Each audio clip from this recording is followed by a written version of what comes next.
दिल्ली से बड़ी अपडेट सामने आ रही है। हरियाणा बॉर्डर पर कड़ी सुरक्षा। बता दें आज हरियाणा बॉर्डर पर कड़ी सुरक्षा रखी गई है। शंभू बॉर्डर से 101 किसानों का जत्था दिल्ली की ओर कूच कर रहा है। शंभू बॉर्डर से 101 किसानों का जत्था रवाना हो गया दिल्ली पे कूच करने के लिए, दिल्ली की तरफ कूच करने के लिए। अंबाला जिले के 11 गांव में इंटरनेट सेवाएं बंद कर दी गई है। ये बड़ी अपडेट, जहां कल तक इंटरनेट एसएमएस सर्विस सस्पेंड रहेगी अंबाला के 11 गांव में। ये बड़ी अपडेट किसान आंदोलन को लेकर, जहां हरियाणा बॉर्डर पर कड़ी सुरक्षा रखी गई है। शंभू बॉर्डर से 101 किसानों का जत्था दिल्ली की ओर कूच करने के लिए तैयार, जिसको देखते हुए पूरी सुरक्षा की व्यवस्था की गई है पुलिस प्रशासन की तरफ से। तो वही अंबाला जिले के 11 गांव में कल तक इंटरनेट सेवाएं बंद कर दी गई है। इंटरनेट सेवाओं के साथ एसएमएस सर्विस भी सस्पेंड कर दी गई है कल तक अंबाला के 11 गांव की किसान आंदोलन को देखते हुए। इसी पे आगे जानकारी देने के लिए हमारे साथ न्यूज रूम से हमारे सहयोगी शहबाज जुड़ चुके हैं। शहबाज, ये बड़ी अपडेट की अंबाला के 11 गांव में इंटरनेट सेवा बंद कर दी गई है कल तक के लिए और कूच कर रहे हैं किसान फिर से दिल्ली, क्या कहना है इसके बारे में? जी बिल्कुल अर्चना, आपको बताना चाहेंगे कि किसानों का जो प्रदर्शन है एक बार फिर से कहीं ना कहीं उग्र तस्वीर देखने को मिल रही है प्रदर्शन में। और जिस तरीके से देखा जा रहा है कि शंभू बॉर्डर पर एक बार फिर से जो प्रदर्शन कभी देखने को मिलता था किसानों का, वैसा ही ठीक प्रदर्शन आज जो है शंभू बॉर्डर पर देखने को मिल रहा है। कुछ दिन के लिए किसानों ने आंदोलन को भले ही स्थगित किया था, लेकिन वो किसानों ने सरकार को कहीं ना कहीं अल्टीमेटम दिया था और एक दिन का सोचने का वक्त दिया था। लेकिन अर्चना, आपको बताना चाहेंगे कि किसानों ने जो अपनी बात रखी थी और सरकार से बोला था कि आप एक दिन के अंदर जवाब दीजिए, उसको लेकर सरकार की तरफ से जब कोई जवाब नहीं मिला तो आज किसान जो है एक बार फिर शंभू बॉर्डर की तरफ से कूच करते हुए दिल्ली की ओर नजर आ रहे हैं। ऐसे में सरकार ने भी किसानों को रोकने के लिए अपनी तैयारियां जो है वो पुख्ता कर रखी थी। जैसे कि पहले जब 3 कृषि कानून बिल सरकार लेके आई थी, उस वक्त जो प्रदर्शन देखने को मिला था जिसमें करीब 600-700 किसान पूरे इस प्रदर्शन के दौरान मारे गए थे, वैसा ही ठीक देखने को मिल रहा है कि रोड पर जो है वो कील लगाई गई है और शंभू बॉर्डर पर समझ लीजिए एक दीवार खड़ी कर दी गई है। और जिस तरीके से प्रदर्शन की जो तस्वीर और सरकार की जो किलेबंदी है वो कहीं ना कहीं किसानों के लिए एक बड़ा रोड़ा बनती हुई नजर आ रही है। शहबाज, लेकिन सोचने वाली बात है कि हमारे देश के अन्नदाता है किसान, हमारे देश के अन्नदाता है, ना सरकार उनकी बात सुन रही है, ना दिल्ली उन्हें जाने दिया जा रहा है। आखिर ऐसा क्यों? किसानों के साथ आरोपियों जैसा बर्ताव। जी शहबाज, आवाज आ रही? जी अर्चना, आपको बताना चाहेंगे कि जिस तरीके से ये प्रदर्शन है और किसानों की जो मांग है, कहीं ना कहीं किसान अपनी मांगों को लेकर प्रदर्शनरत हैं और किसानों ने तमाम मांगे रखी हैं अपनी, कि किसानों का साफ तौर पर कहना है कि जब तक हमारी मांगे पूरी नहीं होंगी तब तक हम प्रदर्शन करते रहेंगे। जी शहबाज, लेकिन वजह क्या है, क्यों नहीं किसानों को दिल्ली जाने दिया जा रहा है? देखिए, सरकार का साफ तौर पर कहना है कि जो भी मांगे हैं उनको जो है एक बेंच पर जिस तरीके से पहले रखी गई थी मांगे वैसे ही रखें और दूसरा रास्ता निकालें।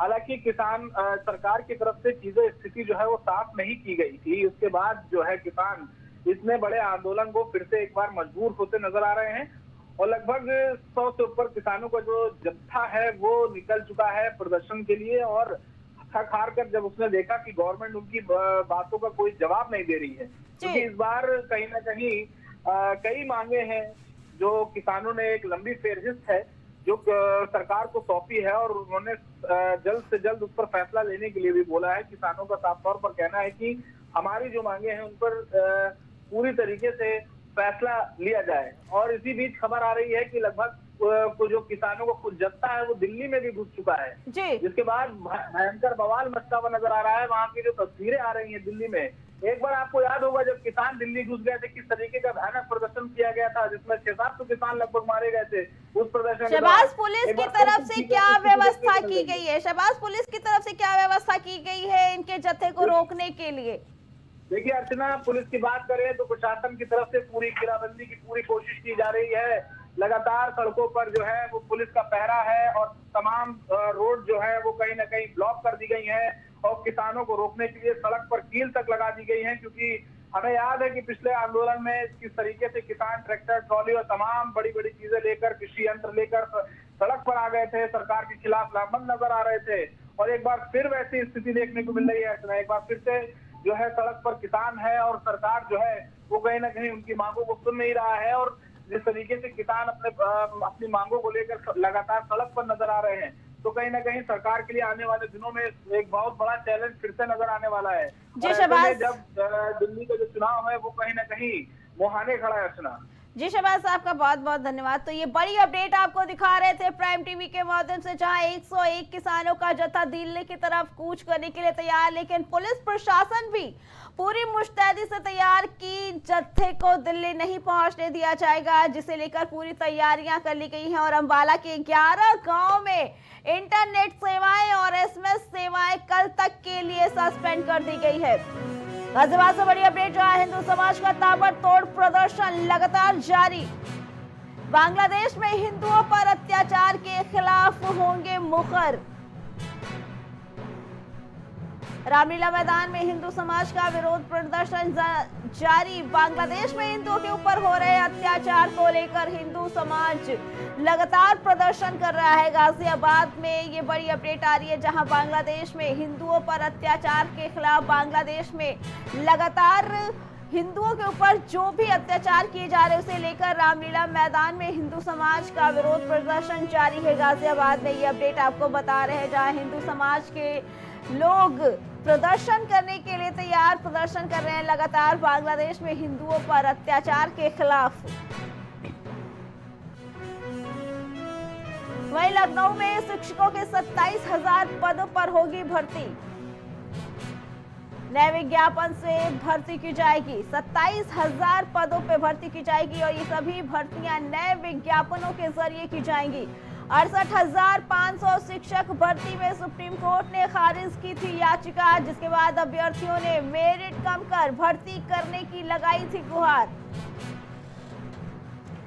हाईकोर्ट की डबल बेंच ने रिक्त पदों पर परीक्षा कराने के आदेश दिए थे। ये बड़ी अपडेट, जहां शिक्षकों के 27,000 पदों पर अब भर्तियां शुरू हो जाएंगी। मुजफ्फरनगर से बड़ी अपडेट, नवनिर्वाचित विधायक मिथिलेश पाल की मुश्किलें बढ़ती नजर आ रही हैं। 2019 के मामले में MLA मिथिलेश सहित 15 लोगों पर आरोप तय हो गया है। तो वहीं सिविल लाइन थाने में दर्ज हुआ है। धारा 147, 148 और 342 में केस दर्ज किया गया है। 3 जनवरी को MP MLA कोर्ट मामले में सजा सुनाएगा। मीरापुर के RLD की नवनिर्वाचित विधायक बनी है मिथिलेश पाल। कोर्ट से सजा सुनाई तो खतरे में आ जाएगी मिथिलेश की विधायकी। ये बड़ी अपडेट, जहां नवनिर्वाचित विधायक मिथिलेश पाल की मुश्किलें बढ़ती हुई नजर आ रही है। इसी पे आगे जानकारी देने के लिए हमारे साथ हमारे संवाददाता राजेश जुड़ चुके हैं। राजेश, मिथिलेश पाल पे अगर आरोप दर्ज हो जाता है, सिद्ध हो जाता है कोर्ट में, तो उनकी विधायकी खतरे में आ जाएगी, क्या कहना है इसके बारे में?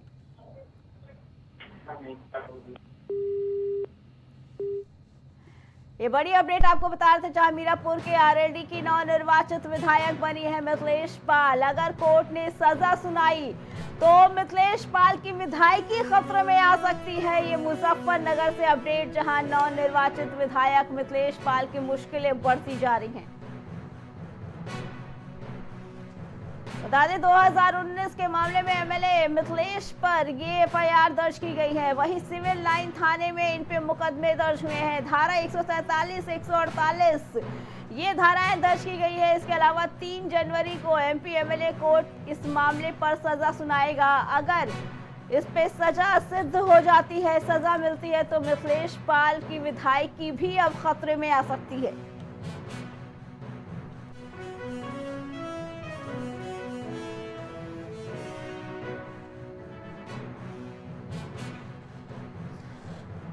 बता दें 15 लोगों पर आरोप तय किए गए हैं मिथिलेश पाल के अलावा। MLA मिथिलेश के अलावा 15 लोगों पर मुकदमे दर्ज हैं। वही 147, 148 और 342 धारा में केस दर्ज किए गए हैं, जिन पर कोर्ट 3 जनवरी को एमपी एमएलए कोर्ट इस मामले में सजा सुनाएगा। मीरापुर के आरएलडी की नवनिर्वाचित विधायक बनी है मिथिलेश।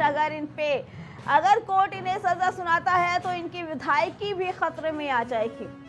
इसी पे आगे जानकारी देने के लिए हमारे संवाददाता राजेश हमारे साथ जुड़ चुके हैं। राजेश, मिथिलेश पाल के साथ साथ 15 लोगों पे आरोप तय हुए हैं, क्या कहना है इसके बारे में, क्योंकि कहीं ना कहीं इनकी विधायकी भी अब खतरे में नजर आ रही। बिल्कुल अर्चना, जिस तरीके से उनके ऊपर आरोप तय किया गया है, अगर आरोप सिद्ध होता है तो बिल्कुल उनकी जो विधायक हैं वो कैंसिल हो जाएगी, वो निरस्त हो जाएगी, निरस्त मानी जाएगी, क्योंकि उनके ऊपर के मुकदमा होता है। मुकदमा होने के बाद अगर केस होगा तो जाहिर सी बात है कि उनकी विधायकी रद्द की जाएगी और फिर उसके बाद उनकी जगह पे उपचुनाव करके फिर से उपचुनाव कराया जाएगा। तो जाहिर सी बात है कि जिस तरीके से उनके ऊपर और उनके साथ साथ में और कई लोगों के ऊपर जो मुकदमा दर्ज किया गया है, तो जाहिर सी बात है कि अब अगर आरोप सिद्ध होता है तो सिद्ध होने के बाद उनकी विधायकी रद्द की जा सकती है। जी राजेश, क्या उन नामों की पता चल पाया है जिन पे और आरोप तय हैं, क्योंकि मिथिलेश पाल के अलावा और 15 लोगों पे आरोप लगे हैं। देखिए, मिथिलेश जी के बाद अगर जो आप बात कर रहे हैं, अगर तो 15 लोग जो और नाम हैं, अभी उनके नामों पर फाइनल नहीं हो पाया है कि वो नाम कौन कौन से हैं, लेकिन जिस तरीके से आरोप तय हुआ है अभी वो आरोप सिद्ध नहीं हुआ। अगर आरोप सिद्ध पाया जाता है तो फिर उनकी विधायकी खतरे में पड़ सकती है। राजेश, इस मामले में लेकर पार्टी की तरफ से क्या कोई बयान आया है अभी तक?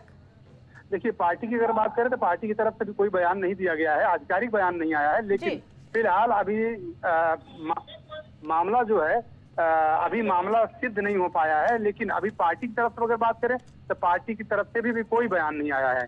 लेकिन अब ये तो देखने वाली बात होगी कि पार्टी भी क्या इस पर कोई बयान देती है या नहीं देती है, वो तो आने वाला समय बताएगा। जी राजेश, आपका बहुत बहुत धन्यवाद।